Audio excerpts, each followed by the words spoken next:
Hi, this is Dr. Barbara. Welcome to my dining room with my plants that give me calmness in my life.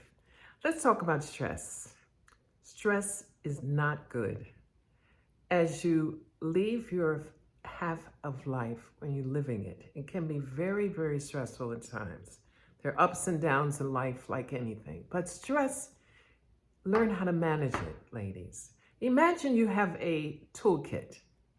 What's in your toolkit, okay, to keep you less stressful? When you know what's in mine? The first one is faith in God. Going through my second half of life, I'm way past it now. I've told you all that.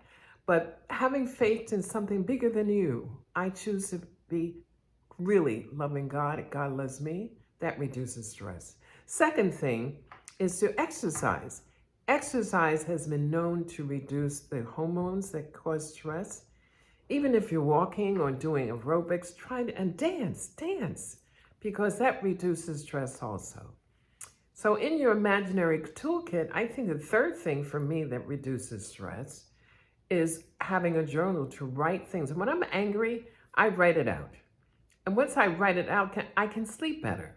Okay, so these are three things in my toolkit. What's in yours? What is in your toolkit? Let me know. Take care. Try to reduce stress and love yourself and take care. Okay? God bless. Bye-bye.